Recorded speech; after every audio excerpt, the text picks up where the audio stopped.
There was a time I prayed to die, not because I didn't want to live, but because I no longer knew how to live without pain. Have you ever felt like your body has betrayed you? When every morning feels like a cruel reminder that you're still trapped in a body that won't cooperate, with a mind that no longer dreams, and a heart that's forgotten how to love. I'm an ICU nurse. I've held the hands of patients in their final moments. I've been the last voice they heard when their families couldn't make it in time. I've witnessed hundreds of deaths, but I never imagined I'd be facing my own alone, in the small bathroom of my own home, on a morning that seemed just like any other. I live with multiple autoimmune conditions, lupus, colitis, joint pain, the kinds of illnesses that don't kill you all at once, but wear you down bit by bit. My life depended on strong pain medications and 4 treatments through a PICC line straight into my veins. I was no longer myself. I had become a breathing medical schedule, a walking shell, a body with no soul inside. Everything within me had melted into stillness and despair. I didn't pray anymore. I didn't cry. I didn't hope. My mother died when I was 32. 10 years later, I still hadn't forgiven myself for the last thing I said to her. It was harsh, sharp, something I never got to take back. I never had the chance to say I was sorry. And from that moment on, I believed I didn't deserve to be loved. Not by anyone. Not even by myself. That morning, I didn't have any strange feelings. Just fatigue. The same exhaustion I felt every day. I walked into the bathroom, closed the door, and then nothing. No light. No voice calling me. No sensation of falling. No life review. Nothing. I died. So quietly that even I didn't notice. But the strange part wasn't how I died. The strange part was what happened after. Because I didn't just die.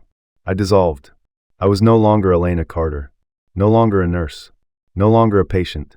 No longer the woman who once resented God. I wasn't anyone anymore. And then I started remembering not my memories, but all memories. I don't know what to call it. But there was something, a place, a presence, a reality that drew me in. Not with force, but with truth. Have you ever wondered, if death isn't the end, then what is it? And if you were given a glimpse of the entire universe in the blink of an eye, would you still be the same person afterward? I didn't see my body lying on the floor. I wasn't floating near the ceiling. No doctors were rushing in to perform CPR like in the movies. I didn't see anything. But I knew. I knew I no longer had a body, not because I saw it, but because the sense of inside and outside was gone. I was no longer the old self observing the world. I had become the space between observations. I was the stillness between 2 breaths. I wasn't inside a body anymore. I was something that existed between all bodies. I can't say, I saw the light, because that would be an insult to what I was within. It wasn't light, at least not the kind that makes you squint or turn away. It was a kind of light that remembered. A light that knew who you were, every thought you ever had, every word you ever spoke, even the things you tried to hide from yourself. And yet, you didn't feel judged. You felt remembered. I began to see not with eyes, but through a full-bodied awareness, billions of orbs of light, each one a reality. A planet, a civilization, a dimension, a living essence of something. I wasn't looking at them. I was becoming them. I became a liquid-like creature floating between massive columns of sound. I became a child who couldn't speak but understood every thought. I became a form of life that existed only to love without words, without touch, without names. And then I became all of it. I can't use the word travel, because I didn't go anywhere. I simply shifted thought, and with every thought, a new reality unfolded. There were no limits, no time, no gravity, no form, no me, no Elena. But here's what's strange. Though I no longer existed as myself, I still had a sense of presence. I wasn't lost. I was expanded, as if I had never truly been contained within a body, only temporarily housed in it to experience what we call being human. That's when I understood no one is ever truly separate. We are all rays of the same light, shining through different prisms, temporarily calling one another names like mother, child, enemy, lover. But at our core, we are still the same beam of light. I know what I'm saying might sound like a dream, but I have never felt more awake. Every emotion I had ever experienced in this life, love, anger, heartbreak, loss, felt like leaves. And what I was inside now was the tree, the stream, the wind, the force that holds it all together. I used to think that death meant disappearing. But death, it turns out, is a return, a release. No more pretending to be strong. No more wrestling with a body that resisted me. No more striving to be someone while forgetting who I truly am. And yet, amid all that vastness, there was one thing that kept me from completely dissolving. Something pulled me back, a whisper soft but relentless. My mother's voice. I didn't see her, but I felt her, gentle, warm, forgiving. And the moment that sound echoed through my soul, everything began to shift. I was no longer part of the infinite. I was being drawn toward the place where truth is held. There was no screen, no film reel, no narrator, just me and everything I had ever been. I didn't watch my life flash before me. I returned to it, as if every second I had ever lived was etched into the fabric of the universe like a fold in time, and now I was being drawn along those folds. But the terrifying part wasn't seeing it again. It was feeling it. I felt everything that others had felt in the moments I had shared with them. I was still me, but I was also them. When I spoke harshly to an ex, I felt the sharp ache in his chest that he never showed. When I ignored my mother's last phone call, I felt the heavy silence that filled her heart. When I held a patient's hand for 40 minutes before he passed, I felt the kind of gratitude that words will never be able to express. Every action, every word, every thought was a wave. And waves don't disappear. They ripple. In that moment, I was the still lake receiving every single wave I had ever sent out. I had always seen myself as a victim of life, but now I saw I had also caused pain, not out of malice, but out of exhaustion, out of being unaware, out of believing no one was watching. But the universe noticed, and so did the hearts of others. And I felt something else, a buried resentment I had carried for years, toward my mother, toward myself, toward God. I had spent so long asking why she left so early, why I got sick, why I tried so hard and still suffered. But now I saw it. That bitterness had become a stone I clutched in my heart. I held it so tightly, there was no room left for any other light to enter. And then I was shown a memory, so small, so faint, yet more vivid than anything I had ever remembered. I was 6 years old. My mother was cleaning a scrape on my knee. She said, "You don't have to be good. You don't have to be perfect. You just have to be you." I had never remembered that moment. But this place did. And now it was giving it back to me. That's when I realized the one thing I had never truly done was forgive. Not others. Myself. I had always believed I needed to be loved to feel worthy. But now I understood I had to feel worthy to truly love. And the moment I realized that, the light surrounding me changed. It came alive. It breathed. It trembled. As if it had been waiting for me to understand that truth before opening the next door. Have you ever wondered if you could live your life all over again? What would you change? But what if you can't go back? Only see clearly? Then what part of you would break open? There was no image before me. No gentle eyes.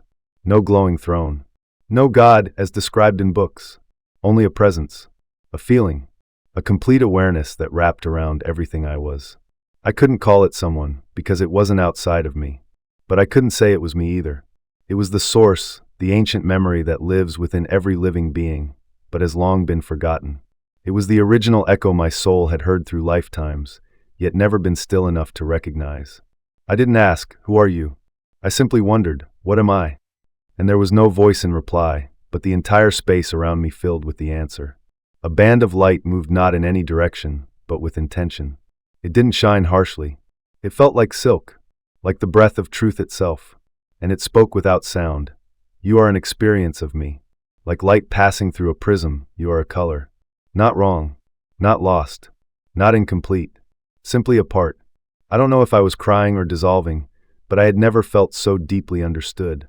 Everything I had ever hidden, every shame, every fear of being found out, was bathed in light. Not to judge, but to love. I thought of all the years I had spent striving, working myself to the bone, caring for others while my own body was falling apart, trying to be worthy of a love I didn't believe I could have. And the light whispered not to my ears, but to my soul, "You have not yet learned to love yourself." I used to think that loving myself was a luxury, a selfish act, something reserved for people who had nothing else to worry about. But now I understand that if I don't love myself, how could I possibly offer anything real to anyone else? If I'm an empty stream, I can only touch others with my dryness. If I'm a soul soaked in resentment, I'll only leave behind the echo of bitterness in those I meet. That light didn't teach me anything. It let me remember that love isn't a skill. It's an instinct. And that instinct had been buried under fear, pain, regret, and the kind of silence that lasts too long. I asked silently, "Can I stay?" I wanted to dissolve into that place forever. No illness. No obligations. No weight of the body. Just harmony. Just the deepest peace I had ever known. But then an image passed through my mind. Faint. Blurry. But enough to make me pause. My mother. And a voice, broken and buried in a forgotten part of memory, whispered, "Don't carry that with you into the next world." I had never said I was sorry. Never truly forgiven. Never let myself soften enough to love. And the light, without words, asked me a question through quiet waiting. "Are you complete?" I wanted to say yes. But I couldn't. Because a part of me still held something unfinished. And I knew I had to go back. Not to do something grand. But simply to complete a sentence I never spoke. Have you ever stood in the middle of everything you thought you ever wanted, and still felt like something was missing? Maybe that one missing piece is the very thing you've been running from all along. I don't know how I came back. No one pushed me down. The light didn't pull away. There was no voice calling me home. I just began to contract, to shrink. From a presence that had stretched across dimensions, I condensed into a single point of light. And then I felt weight, gravity, air, the sound of the ventilator. A heartbeat but not mine. The rhythm of a machine is monitoring me. I opened my eyes. The ICU lights were cold and white. But I wasn't afraid. I didn't feel lost. I just felt grateful. Not grateful to be alive, but grateful that I had died. I had come to know what death truly is. And because of that, I understood what it means to live. The nurse was crying. The doctor looked confused. Someone said my heart had stopped for nearly 5 minutes. They didn't understand how I came back. I smiled. I didn't understand either. But I knew I had to. The days that followed weren't easy. My body was still sick. I still needed for medication. I had to relearn how to walk. But something was gone now, resentment. I was no longer fighting myself. I no longer blamed my body for being fragile. I no longer saw life as a battle to endure. I saw it as a river. And I began to learn how to float. One afternoon, I found an old box. Inside were things my mother had left behind. Some photos, a notebook, and a letter. Handwritten. Yellowed with time. "My dearest Elena, if one day I'm no longer here, remember you don't have to do anything to be loved. Because you already are love. You've always been the light in my eyes. And there's nothing you've ever done, ever said, or ever stayed silent about that could make me stop loving you." I folded the letter. And I wept. But this time, the tears were peaceful. My mother had never stopped loving me. I had just never allowed myself to believe I was forgivable. In that moment, the loop closed. I had returned. Not just to my body, but to myself. These days, I live simply. I tend to my plants. I listen to music. I write down my story not to become famous, not to convince anyone to believe, but to remind others that if you're carrying words unspoken, forgiveness unoffered, wounds still unhealed, please don't wait until death. Speak. Let go. Live. I'm no longer an ICU nurse. No longer a patient. No longer the woman who always felt like she wasn't enough. I'm a small light, and that is enough. I used to think coming back meant continuing the life I left behind. But I've learned that coming back sometimes means beginning a completely new one. No one quite understands why I've changed. I don't talk much about what happened. Not everyone is ready to hear a story about light, about dimensions, about meeting the source. But I live as though all of it were real because to me, it's more real than anything else I've ever known. I eat more slowly now. I look people in the eyes longer. I hold their hands when they speak. I've learned how to listen to the things no one says out loud. Someone once asked me, "Why do you smile to yourself so often?" I said, "Because I remember now. I remember what I was before I became someone. I remember that each of us carries a sacred story behind our eyes. I remember that no one is meaningless. No one is random. No one is in the wrong place. We're all here for a reason, even if it's only to hold someone's hand in their final moments, or to look at a flower and smile. Everything belongs. Every action echoes. Every soul matters. Since that day I died, I no longer fear death. But I do fear something else. I fear living without truly being alive. I fear passing through someone's life without leaving gentleness behind. I fear saying things that don't matter and holding back the words that do. I fear becoming the version of myself who walked into that bathroom that morning and never came back. And there's one more thing I've learned: to be grateful even for what once brought me pain. Physical pain taught me how fragile presence is. Loneliness helped me treasure every honest glance. Death taught me how to live with more kindness in each passing moment. I don't have a grand mission. I didn't become famous after what happened. I didn't write a book or go on speaking tours. I just live. But I live as if every moment is a prayer. And somehow, that has made my life feel whole. If you're listening to me now, I don't need you to believe. I just hope you feel something. Something small, stirring quietly in your chest. A gentle reminder that you don't need to be perfect. You don't need to be accepted. You don't need to have all the answers. You just need to return to yourself. Because you've never really left. And if you've been waiting for a sign to begin again, this is it. You may not have walked through death the way I did, but I believe somewhere inside you, there's a voice soft but steady, saying it's time. Time to stop living from fear and start living from love. If there's something left unsaid, say it. If you've been angry at yourself, forgive. If you've forgotten who you are, come home. Because you were never truly gone. I used to think death was the escape, but it wasn't until I died that I realized living is the bravest thing we'll ever do.